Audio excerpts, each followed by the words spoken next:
Hey everybody, I'm Karyn Bryant. Welcome to the MMA podcast. What's up, guys? Alan Jouban here.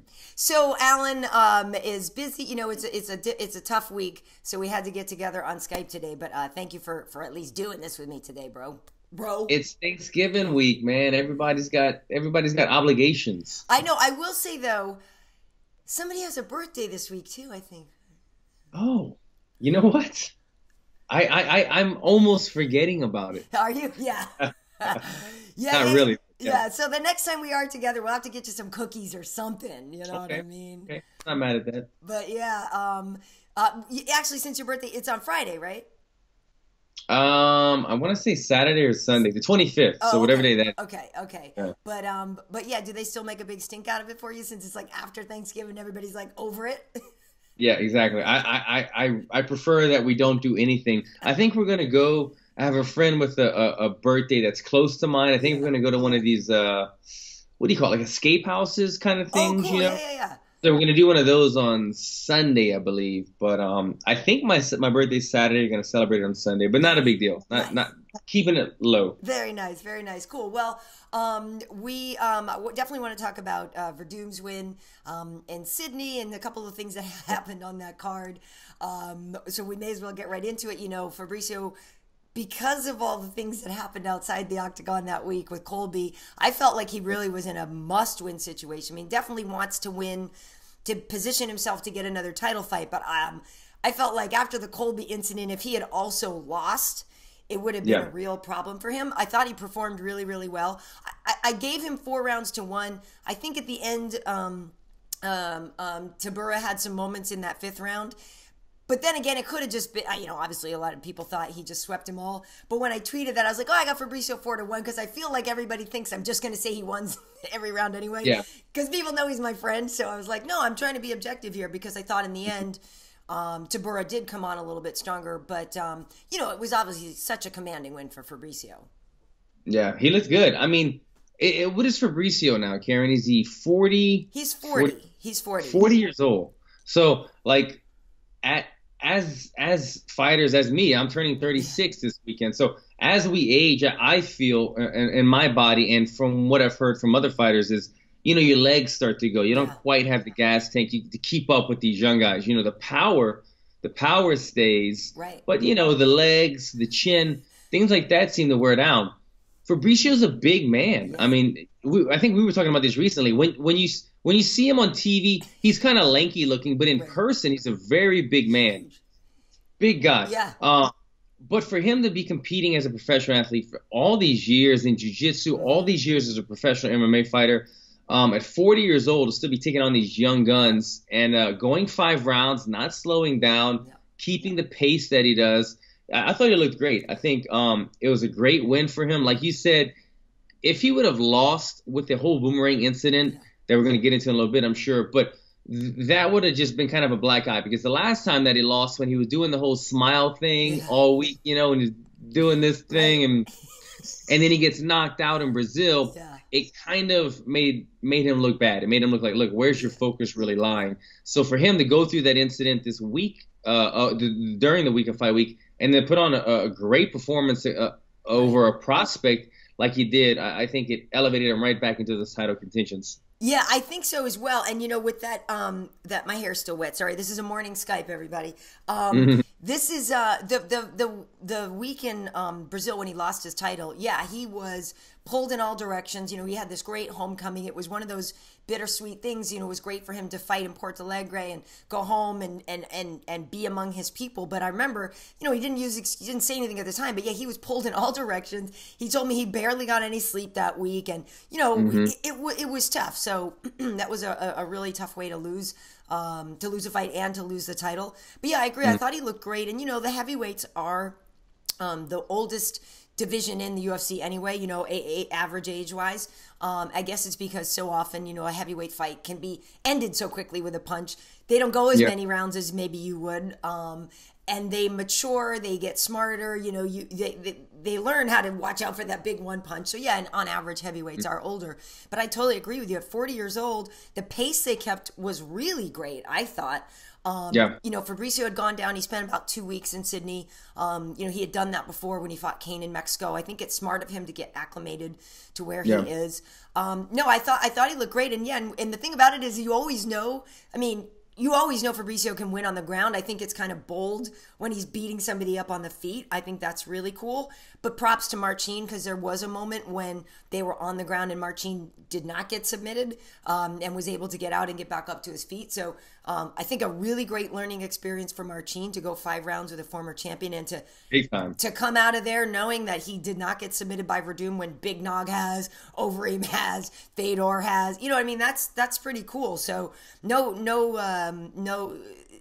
for Tybura, he should just be like, I lost, but I'm okay with it, you know? Yeah, because it was a good fight. Yeah. It was one of these fights where the loser in Tybura kind of still made a name for himself. I feel like his stock still went up. As you said, he went 5 rounds, and I used to always talk about this early, because earlier in my career, I was ending fights very early. You know, I had 14-second, 15-second knockouts. And I remember when me and Dan Hardy were real close, he had just went 5 rounds with GSP, and he was bummed about it. He came back home, he was all let down. And I was like, dude, you just went 25 minutes, championship rounds with the best fighter in the world. Like, you're going to gain so much from this, you know what I mean? Like, you just – because some fighters don't fight 25 minutes throughout it takes over half of their career because they have to ring that long. Because a lot of guys, especially the heavyweight division, you know, the fights are lasting maybe a minute and a half, 2 minutes. So 25 minutes of work, seeing those positions that you might not always see, facing the diversity. And to me, the biggest kind of like invisible thing in fighting is like the momentum thing. That it's always not always easy to see it on TV, but when somebody punches you and they're winning a round, you're able to kind of come back in that round and start the next round a little more with a little more flair. Kind of like playing that momentum game in the UFC is kind of a big thing, and it's hard to really learn that momentum shift swing until you get into those later rounds. So 25 minutes, I say he keeps his head up. It was a good fight. It was a competitive fight. Although Werdum did win a lot of the rounds, like you said, it was never a one-sided fight. It was always a competitive fight where both men took damage, both men were inflicting it. I got to say, Werdum, I talked about it at age, how your chin could go. Verdum's chin seems to still be there. Yeah, he got knocked out against when he lost the title against Stipe, but his chin was like way out there in that. He ate it, and Stipe is a hard hitter. But, you know, Werdum ate a lot of those head kicks in the fight. Yes, he did. And handled it well. Yes, he was blocking with one hand sometimes, but one hand doesn't do that much against a very hard kicker. And some of those seemed to get through, and he was able to recover. He did very well against those. Yeah, I agree. The question is, of course, you know, we know Ngannou and Overeem are fighting in a couple weeks, and, you know, Alistair's had a title shot. Fabricio's had a title shot. I feel like, you know, if Ngannou wins, he would be the one they'd give the title shot. You know, it's interesting, though, because Fabricio won in a commanding fashion. That was, I think, you know, obviously a very decisive win for him. You know, it's kind of, I guess, depends on how the other fight goes, if it's boring or if it's close. But I think, yeah, if Ngannou wins, he would get it. You know, if Overeem wins, I don't know what they do, because do they make Overeem and Werdum fight each other? No, because then Stipe's on the bench for a really long time. A really, really long time.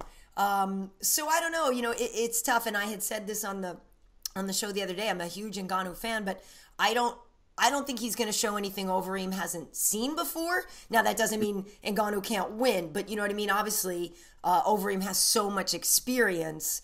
I'm just very curious to see how that plays out, because Ngannou is so powerful. And, like, every time he fights, he's so much better because he's like a sponge taking in all this new information. But I feel like Overeem has to, yes, look out for the power, but he knows he's going to know the game. Do you know what I mean? He's not going to see something, oh, I've never seen this before. This guy's got a gajillion fights. So I agree, but at the same time, I think Overeem's seen it all in experience-wise, but Ngannou still has the youth and power factor. And although Overeem always seems pretty comfortable on the feet, he's gone against everybody, especially in K1. He's seen it all. he still has those slip up days, those days where he gets caught on the feet, the Travis Brown fights, or the big Brazilian guy that took him out on the fence. I don't think he's in the UFC anymore. Bigfoot Silva. Bigfoot, Bigfoot when he put Overeem away. Yeah. So there's guys that Overeem, even though Overeem was dominating against Travis Brown, just got caught with the front kicks. Yeah. But there's guys that he should be on a whole nother level, technical or striking wise. But he seems to get caught. To be honest, I think Overeem definitely has the advantage in experience. Right. But I could see, and I'm a big Overeem fan, but I could see Ngannou putting Overeem's lights out. Totally. I totally can see it. I can totally see that happening. And I did get an interview with Francis when we were in New York, if people want to look that up. And the dude is massive. I mean, we were saying that Fabricio's huge. I guess I just hadn't seen Ngannou in a while, or like the last time I did, I had heels on or something. I stood next to him and was like, oh my God. Like, he's gigantic. So because he's a big man and he's got that athletic frame as well. Oh yeah, no, I don't think that me saying Overeem has seen it all means Overeem is winning. I'm not. Okay. No, I'm just saying he won't be. Power is one thing, but I'm just saying there won't be this strategic, all this stuff happening that Overeem hasn't seen before. Does it? Yeah. So he's gonna have to fight incredibly smart because the power is so strong. Do you know what I mean? But we're getting ahead of ourselves. Anyway, so Fabricio and the whole Colby thing. So this is what we're saying. It was such a distraction because, when Colby was in Brazil after he beat Demian, and he was saying all that stuff on the microphone, and we were talking, it was on our Halloween episode when we were doing Walk of Dead, which people should still watch anyway. I was questioning whether or not Colby was coming off racist. And I thought maybe he was, but then I backed down from that. I said, okay, he's there in Brazil and he's seeing animals and they're chanting at him. And so it's borderline, but I guess maybe in this situation, maybe it's not racist. But to be on the other side of the world when you're not in the Brazilian arena, and then to walk up to a Brazilian and just call him a filthy animal and all this stuff for no freaking reason, to me, that now does feel like the same as walking up to somebody and calling them the N-word, or walking up to an Asian person and dropping all kinds of insult. Like, at this point now, there is no context of, oh, well, people are yelling, you're going to die, so I'm responding. It's unprovoked. And now it does seem racist to me. And I'm not a person that sees, I don't want people to start making comments. I'm not a person who sees racism in every situation. I absolutely am not. And for those who don't know, I'm married to a white guy. So it's not like Wait, what? I know, Wade's white. I know. But now it feels yucky to me, and it feels racist and bad. I don't like it. Yeah. Here's the thing. I don't think it. Okay, so I agree with you. It comes off as a racist, but as a racist type thing. Some people are like, but it's racist. He's talking about a country or people. Is that color?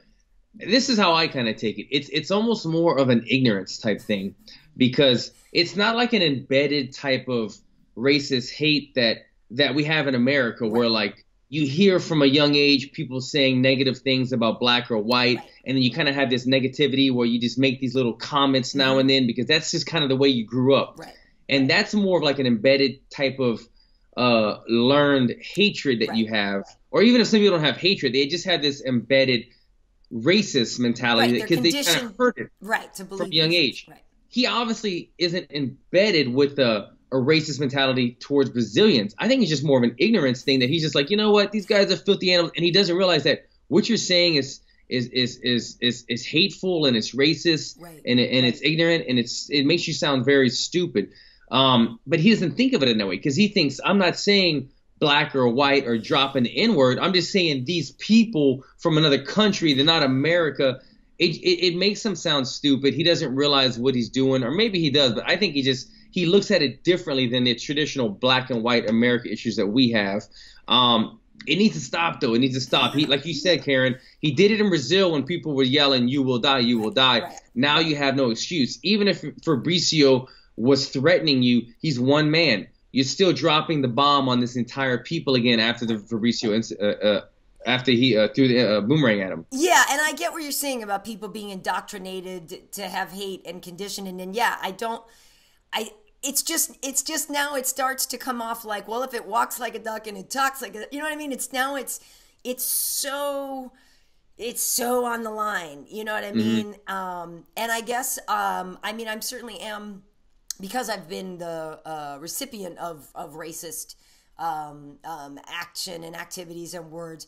Sure, I agree. I admit I might have a higher sensitivity even than you would about that, and I might feel that the line is being crossed before other people would feel like it's being crossed. It just, to me, it's the unprovoked element of it. And why do you need, if you really think he's a filthy animal? I guess I'm just the one to be like, yeah. Why engage? If he's so filthy animal, if he's so beneath you, if he's so this, that, the other thing, why engage with him then, Colby? Why not just? It's, for me, it's the amount of negative racism that he attaches to it. Because look, for instance, you and Wade are married. Yeah. This is an interracial black and white relationship. Forbidden love or whatever. Me and Nicole are married. Okay, right. My wife is Asian. My wife is Thai. That is interracial. Yeah. But it's a total different degree. Right. So I think he sees it like that. Like, oh, you can kind of make an Asian joke. And even though an Asian joke is more funny than a black joke, it's still racist. But it depends on the amount of negativity that you're attaching to what you're saying. And the way that he's saying, when he's calling people filthy animals and he's looking down upon people, then that's just not tolerable. You can't tolerate that type of stuff. So what he's doing is not the right thing. It's putting his name in the headlines, but he still doesn't have like a strong following. No. You look at his I think we spoke about this the other day. The average UFC fighter who's like kind of a name in UFC, right. Let's say the top 25%, the guys that are ranked or named in UFC, probably have an average following of like 40, 50, 60,000 and up. He's still like around the 15,000 followers or something around there, I believe, on Instagram, because people don't want to hear what he has to say. But when you look at his comments, because I went on his page, he's got 500 comments on everything. The people that follow him either they love him or hate his guts.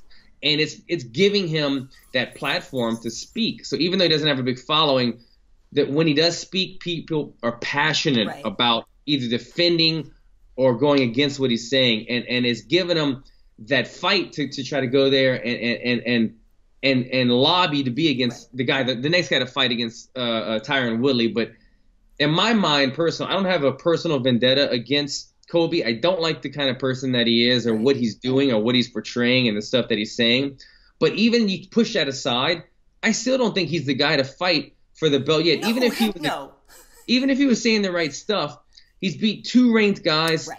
They were not exciting fights. There's other guys out there like the RDAs and that RDA and Lawler. Yeah, they're about to fight. That winner. There's guys like that who are more deserving.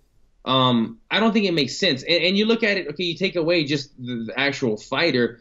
I don't think Colby deserves it for what he's done just yet. If he beat another big name, possibly so, but not yet. Mm-hmm. But then you look at the business end, if he could beat Tyron, which I don't think he could, is that the guy you want representing the UFC? Like people don't follow him. People aren't going to buy pay-per-views. People aren't going to tune in. And the majority of his fights, although I will say Colby is a very tough guy to fight because of his wrestling, and he's strong and he's got a good cardio. His fights aren't exciting. He's not knocking people out or he's not submitting them. He just usually is, if he gets a stoppage, it's a TKO because he's laying on him the whole time. I agree with all that. I don't think he should be able to talk himself into a title fight. Also, how about the fact that after the incident with Fabricio and I love somebody made it with Fabricio Boomerang, which is hilarious. That you can't, the whole thing, all the goodwill, let's say, or the positive fan love he got from beating a legend like Demian Maia and making an impassioned speech and making that impact in Brazil, good or bad, like you said, people started to notice and be like, yeah, this guy might be a badass. I feel like, and based on comments I've seen on questions I've posed on our Facebook page and stuff, hey, you guys do think Colby is more or less of a badass now after this incident with Werdum? And it's like anything, most people seem to think that the goodwill and the badassness he got after beating Demian just got completely deflated now by pressing charges against Fabricio for having a bagged boomerang thrown at your shoulder. Then you go on and film something and you drop homophobic slurs. Yeah. Really, dude? No, it's not a good look. I forgot about the whole pressing charges thing. I completely forgot about it. You don't press charges for that. Yeah. Yeah, honestly, Karyn, I don't know what the UFC was thinking for even why is he going to Australia? Why are they promote some of the moves I don't know. Nothing against Mike Perry. I told you, me and Mike Perry's beef, as far as on my end, it's over. But why did they bring Mike Perry to London or wherever that was? Yeah, and then for the Darren Till fight. Yeah, for the Darren Till fight. What was that crap? And then why are they bringing the most hated man in the UFC and Colby Covington to Australia for this fight? Like, it didn't make any sense to me at all. No, and it just didn't work out for Angela Magana after the cyborg thing. As soon as she started to press charges, and everyone's like, well, you baited her. You baited her. It's like the guy that pokes the bear, and the bear takes a swat. Like, well, you don't... The pressing of charges to me is ridiculous. A, it's ridiculous because it's not assault. And B, you're a professional fighter who maybe got a boo-boo. Like, how can you then turn around and say you're a badass when that's the least badass thing to do? Come on. That's it. And then don't turn it on and start ripping homophobic slurs and stuff, dude. Come on. I know people are like, oh, how come you weren't mad when Fabricio said it to Tony at the lunch? I was. Okay? It's like, it's not okay. But that's my friend. Yes, Fabricio is my friend. I don't agree with every single thing all of my friends do every moment of the day. I have friends that vote differently than I do. They're still my friends. It's not okay that he called him that at the lunch. It's not okay that Colby calls him that in Australia. It's not okay. Yeah. It doesn't help Colby's lobbying for a fight that he's trying to make it seem like I'll take on anybody, I'll beat anybody. And then when Fabricio, I'm not saying he should fight a heavyweight, but to go and like pretty much run from Fabricio, then when Fabricio has people in between him saying I'll beat your ass, this and that, and then making the slurs and then saying like your time is coming or whatever, and then pressing charges, it just kind of showed that he's being a little fake with this hard ass thought, that the way that he's portraying himself. Exactly. If anything, you could almost argue that he should be arrested for hate speech, talking about Brazilians the way he does. I mean, shoot, I almost went to law school, Alan. There's hate speech about Brazilians and about homosexuals in there, so he should be careful. But I know your boy Kenny. Cyberbully. I know that your boy Kenny Johnson over at Black House always has something to say. Your wrestling coach, right? He always has something to say about this stuff. Always. So let's listen. I guess Kenny sent Kenny's thoughts in. So let's hear what Kenny has to say on the matter. It should be good. Hey, what's up? This is Kenny Johnson, Bolt Wrestling. We're going to keep it real. Keeping it real with Kenny Johnson today. Someone wrote in and they asked, how would I handle or how have I handled fighters that got in trouble with the law? Well, first of all, if they're in trouble with the law, they have their own problems. And I don't think I have to be any type of force there. I think the coach and the team and the athletes got to kind of band together, maybe give them a soft place to fall, him or her, because they're going to be going through, if they have legal problems, that's going to be a huge problem, so they're going to need some support. There's probably some crimes out there that, I'm not going to be able to get behind, crimes against kids and things of that nature. I don't think I can give someone a soft place to land or support at all. But if we're talking about, for example, the most recent, a fighter getting a fight in a bar fight and a title shot coming off the table, that type of trouble, any type of that stupid trouble, you got to be a fucking asshole to wreck your career over getting in a fight in a bar. Unless there's a contract signed, money on the table, and some rules, I really don't think, what's up, Ned? I really don't think that you should be risking your job for it. And that's just an error in judgment. And if you can't stop yourself, or if you think you have some type of temper like that, you shouldn't go to the bar. You should watch the fights or have drinks at your house with your friends. And if you beat your friends up, hopefully they don't call the cops. So I think in general, let the due process of the legal system do its work. and give the support to your friends, your teammate, or to my athletes as much as possible, because people have personal problems, and what they do outside, like I said, as long as they invade in certain areas of crimes, especially against kids, I think that you need to let the door crack and you need to help them out. And second thing they asked about is the Colby Covington situation. I don't know the man personally, so I'm not going to attack him personally from personal experience, but I can tell you from the outside, there's no reason to go after a country and its people and go out of your way to call someone a filthy animal and to yell at someone just because they're from a certain country. I know there's hype in the fight, but if you watch my last Keeping It Real, if you got beef, keep the beef real. Don't apologize afterwards like he did with a half apology. And then when he challenges someone like Fabricio, which I don't know why he would, because he's twice the size of him, you don't expect there to be a problem. There could be an altercation. And if you're going after someone from Brazil, expect that they're going to fight, because they are fighters. And if you get some things thrown at you, some souvenirs, a boomerang, whatever it is, you should expect that, and you should be ready to fight instead of backing up, letting people get in between you and get your camera out and film.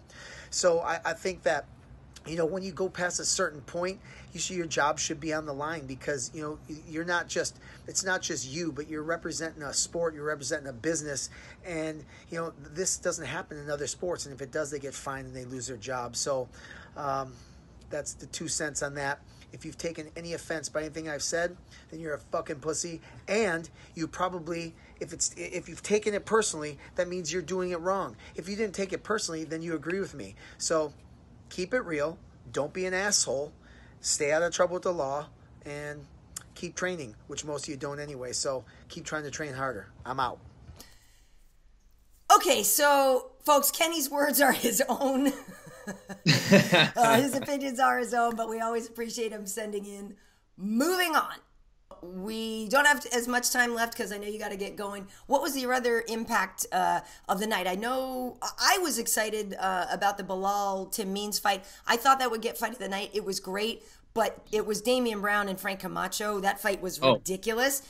And Camacho was overweight, and so I thought that with them getting fight of the night, that Demian would get both sides of the bonus. He didn't. He only got his 50,000. But then Camacho went on Twitter like, "Please UFC, give him mine. I couldn't take it. Please give it to him. He's a great dude." And I know that Demian does all this stuff for soldiers suffering from post-traumatic stress. So I really wish the UFC would have given him both sides of that bonus, because that fight was crazy. But I do love me some Belal Muhammad too.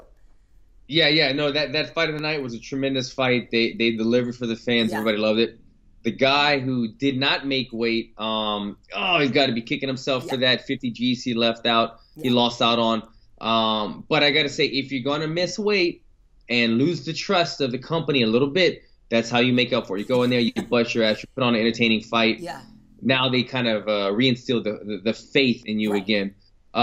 My fight, other than the fight of the night that I was really watching closely, obviously because Belal Muhammad being a former opponent, but also just both guys being in my division, both guys that I've been watching for a little while now. That was a tremendous fight. Yeah. It was a big win for Belal. I've seen Belal.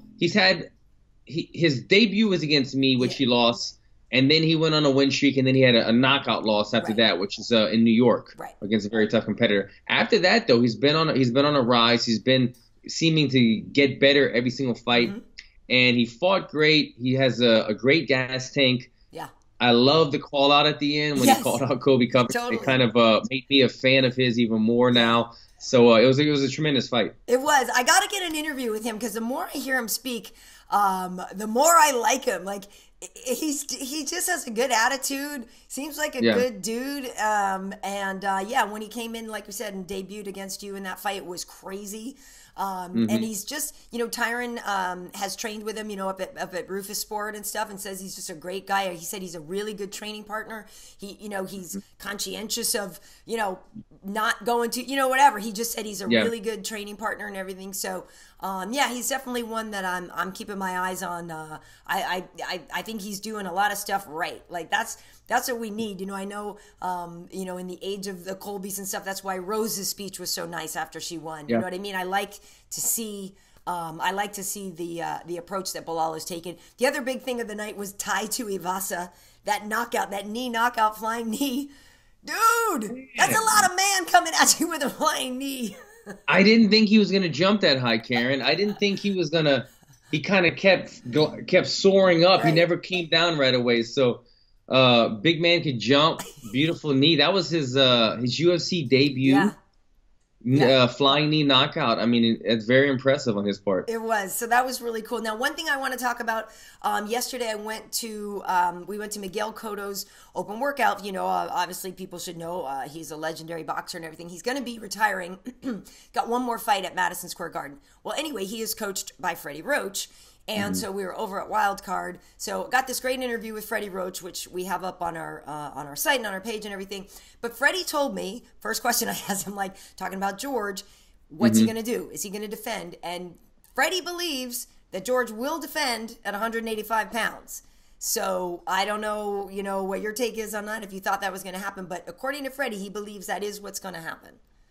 I felt that was the fight that was going to happen all along. Aside from that being the fight that probably just makes the most sense. I mean, you know, have the two belts fight each other. But I remember seeing an interview somewhere where they asked George, and George pretty much said, yes, I'd like to defend the belt against them. It makes sense. So it's a good fight. It's interesting that we have two guys now that were both true welterweights, now moving up to middleweight, and they both have the belts, and now they're fighting each other. It kind of worked out good for George. It's funny how sometimes things just work out, but like the timing for George to fight Bisping, although Bisping's the champ, Bisping's had a long career, you know. I think it was good timing for George to fight Bisping. Now he's going and fighting a very tough guy, but he's fighting a guy a little more his size, even though George did look very massive at 185, a lot bigger than I thought he would look. It's better, I think, than George fighting a Yoel Romero or Luke Rockhold, who I think are just a lot bigger and dangerous and be a little bit scarier for George at the time. So this is their matchup that should happen, and I think it's the better matchup for George at the time. Yeah, I agree with you. And then I think I do prefer him at 170 though, and I feel like it was a post either Danaher, you know, his Jits guy, or one of his coaches had posted, and they were talking about how actually it was sort of difficult for him to keep the mass on. You know, how much he had to eat and how he was going all through stomach issues and all this stuff because George's body wasn't used to having to take in that much food and do this and that. And so I don't think he loves being up at that weight necessarily. So that is interesting. But yeah, according to Freddie, that's what's going to happen. And we were talking about just, you know, his training, what they had done together in the past, because they have worked together for quite some time. But, you know, Freddie always has an interesting take on stuff, so people should definitely check that out. And the other thing, while it wasn't on the interview, but we were talking because, you know, you're watching Miguel Cotto, like, we have his whole entire workout up, this hour-long workout. But just, I was hypnotized by him on the speed bag. Just like, dude, it was like, it felt like 10 minutes straight or something like this. Flawless. Like, I mean, it was stupid. But he's incredible. But he's sitting there with the double end ball. He's working on the heavy bag. The left hook on that dude, my God. So I'm like, Freddie, how come our guys can't throw like that? Like, where is that? Why get Miguel into the octagon, you know? And he was just talking about people who, when you box from such a young age, and this and that, and I know our guys like to say wrestling is the best base for MMA, but like when you talk to Freddie about this, and I'm watching Cotto, and like our guys, bless their hearts, that's not the same hook that our guys throw. And Freddie's just like, you got to start in boxing. So I don't know what your take is on that, what sport you started in, I forget, but he made a strong argument for starting with boxing. Well, I would suspect Freddie would make an argument for boxing. And I'll agree and disagree. I will agree that boxers definitely have another level of power. Right. Because it's not only the power that they possess, because they've thrown their strikes so many times and they're doing it the right angle, but they also have just the timing. You know what I mean? There's a little bit of, sometimes MMA fighters take the long way around, and then boxers, they just take the most efficient way to the target. And the most efficient way being the more powerful way, the quicker way, the better timed way. And that's why they have those knockout shots. But they've been doing it for so long. When you could focus on just one aspect of your game twice a day, every day from such a young age, where a lot of MMA fighters, they probably didn't do MMA. Well, now it's getting to that point, but current MMA fighters didn't start MMA at such a young age. And then they're only doing, like I normally do, one martial art 3 times a week, because I have to do, you know, you're dividing all the other things up. So boxers have that advantage. I I don't think Freddie gets it, though, as far as Cotto would left hook the crap out of a lot of wrestlers. Yeah. But Cotto probably can't sprawl out and scramble wrestle. Yeah. And he would get taken down. And once you get taken down, all those 20 years of boxing just goes out the window and you get beat up. So I would say if I had a kid and I named him a tough name like Cage, I would probably put him in wrestling first and then jiu-jitsu and do striking with him at home just to always be polishing that up. Oh, that is what I do. Oh, wow. That's so funny that you say that. Yeah, I mean. But that's what I would advise people to do. You have to have that wrestling-based control. If you're fighting MMA, control the fight. Because you've seen it time and time again, especially at like Team Alpha Male. You can teach an athletic wrestler to learn how to hit hard in a year or two. It's very easy. See, it's funny because he was kind of the opposite way, saying it's easier to teach a boxer. He seemed to think that it's easier to teach them the wrestling part later. But anyway, worth checking that stuff out. Well, anyway, Alan, I know this coming weekend, Kelvin is taking on Michael. So afterwards, we'll have to talk about that and see how it goes. But I do hope everybody has a awesome Thanksgiving. We're going to be throwing. Oh, the other interview I got, actually, this is one last thing. This great young boxer, dude, this is crazy. This kid is 18 years old, right? His name is Aaron McKenna. He's Irish, right? So they wanted him to make his debut last year in Mexico. In Mexico, you have to be 18 to fight. They wouldn't let him as a 17-year-old or whatever. So he's making his debut. Dude is making his debut at Madison Square Garden on the Cotto retirement fight undercard. Now, I interviewed him, so we'll have that up. He is, he's a kid. He's 18, but he's Irish. And so we're talking about Conor and what what Conor has meant to Ireland and how, just about the Irish fighting spirit and stuff. So a nice kid. It's fun. I think people should check it out. I mean, if you hear the people talk about him, he's the next big thing. Maybe he is, maybe he isn't. But that was really fun to get to know this kid. So people should check that out as well. And his name is Aaron McKee.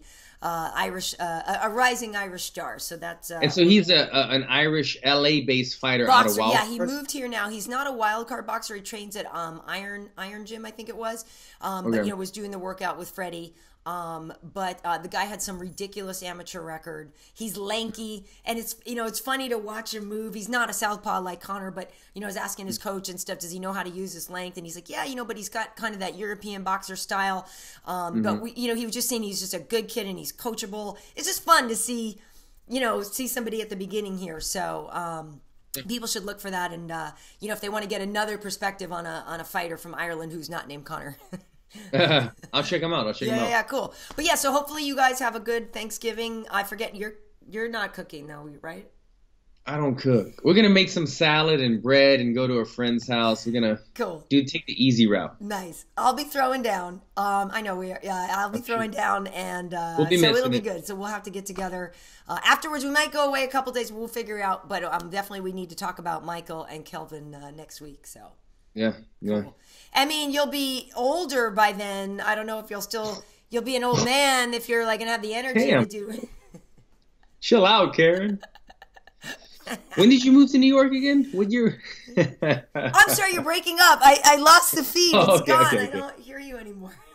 Awesome. Hey, on social media, I'm Karyn Bryant on Twitter, KB Heat on Instagram, Karyn Bryant on YouTube, and obviously all the MMA Heat channels as well.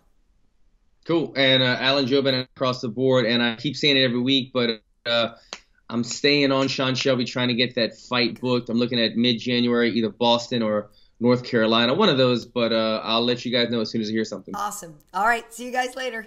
Take care, guys.